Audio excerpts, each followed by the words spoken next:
Okay, so this is a very short recording analyzing the questions that are covered in the case study called International Airlines. More specifically, it's the International Airlines case study by HBS, and let's look at the questions. Now, this overall case is about how a particular person named Andrew Larson is going through a lot of difficulties because of the way that his airline that he was traveling with for several years, called International Airline, is treating him. And more specifically, it's about how customers' information can actually make or break, and how you take actions based on those customer information, make or break a company. Let's look at some of the questions, and I'll give a brief idea of what I think these companies should do. The first is examine the service response specific to Andrew Larson. How should it have been handled differently? What, if anything, can be done now? Obviously, it's pretty clear. I mean, the way that he was handled by the company was terrible. They should have treated him right. They should have kept a record of how many hours he's flown with them, how many he's a member of their flying high group, where he's given coupons and whatnot, and given actually these credits that he could use later on. They should have focused and realized that he's a family guy. They should have focused on the fact that this guy will continue to fly with us, and obviously his family would too. And they didn't. Instead, they were just giving him like handouts. I mean, free drink coupons. That's a terrible idea. You're only making your customer feel like they're not that important. I mean, it's like a slap on the wrist, and you know what, keep this, be happy. It doesn't work that way. You have to treat them a lot better. You should have kept a record, and by you I mean the International Airlines should have. Can they do anything now? Yes, they could. Maybe they could incentivize him by giving him a huge advantage. Yes, it would be expensive, but you must understand that an angry customer can be turned into a really profitable one. Why? If you make them happy again, if you rectify your mistake, they will go around and actually promote you the most. They would. But since he was a loyal customer that you made angry, you've not just lost a customer, you've gotten your rivals to have a new your customer, and that's what they did. So could they do anything now? I think they should compensate by giving them maybe even letting the family fly for free. I suppose that is what he was trying to do, right? And for that, you will need to personally send them a letter and apologize and ask them to come back on board. That's one way. Number two is, what non-technological barriers will slow the implementation of integrated customer information system and international? Pretty simple. Resistance, inertia. They're just not willing to actually do it. They don't want to because they don't care. They're like, the new customers are coming in, we are flowing in, because they had good numbers.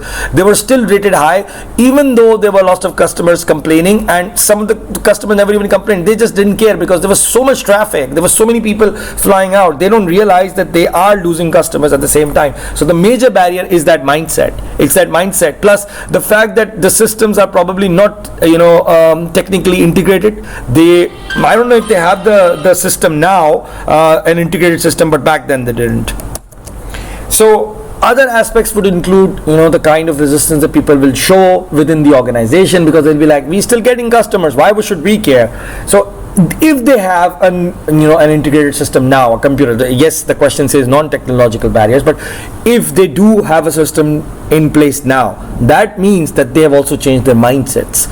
So they will need to first do that. They will need to cater for and understand that each customer is important. That's for the second question. The third one, what type of information ideally would be available to Whitney with this new capability? What new ways of thinking about customers would be open to her and other areas of the airline? How do you think the airline's definition of its target customer would change to be enhanced?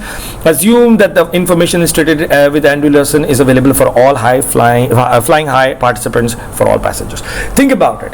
The kind of information it will have is more holistic. You have more details about what places they fly to, how many hours they fly to, what complaints they gave when they stopped flying, what would have been the worth of if they had continued to fly. So several details, what their businesses are, where they reside, what do they do. Now if you have all of that data about your flying high participants, plus their family backgrounds, you know that this is not just one customer, this is a family that's a customer.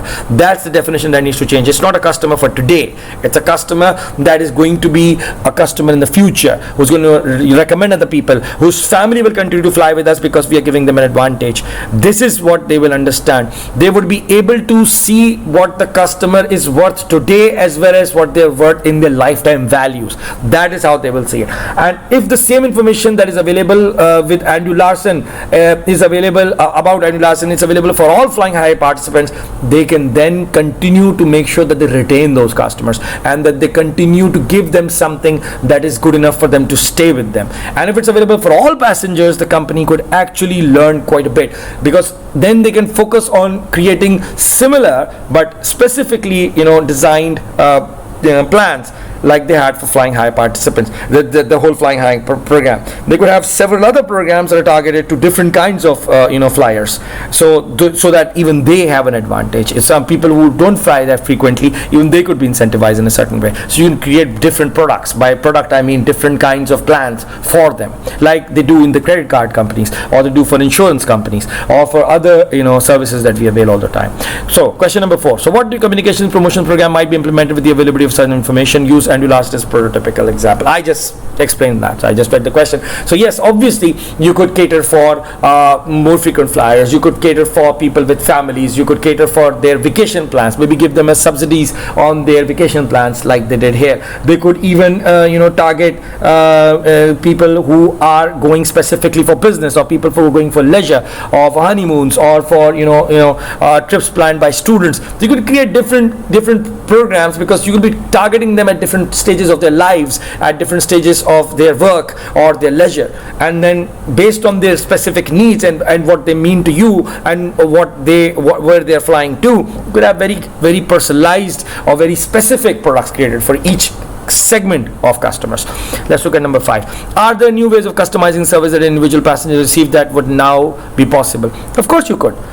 Once you have data about them, you could personalize them based on what they like to eat, maybe what they like to drink while they're flying, or where they're going, or what flights they would like to take, or the seats that they prefer. There's so many ways to customize, especially with the advent of artificial intelligence. Now you could learn quite a bit about specific customers and predict stuff for what they would want and recommend them stuff, even in-flight entertainment. And you could also learn that generally about customers and do it for larger segments, for larger clusters of customers. Number 6. What issues would arise as they design and manage an organization to respond in unique ways to customers? Obviously that would require more specific solutions. The organization will need to change their mindsets. They will have to upgrade themselves from a technological perspective. Incorporating machine learning or AI into their systems would require a major shift, because that will also require them to collect a lot of data on those customers and their behaviors, which may be subject to several privacy laws, which customers may not like, but you would still need that. They would also need to understand that they would need to implement a proper CRM solution, probably something like Salesforce or some other similar CRM solution. They will have to collect a lot of data for all of their flights in all the places that they fly to, all the cities and countries that they go to, and perhaps even collect rival and competitors' data and then correlate with that. They would probably need to create a data warehouse to do a lot of data analysis and forecasting for the future. So yeah, quite a bit. The organization will need to change quite a bit, but more specifically, they will need to focus on customer analytics and customer relationship management. So that's pretty much it for this case. The rest is pretty self-explanatory. Thank you.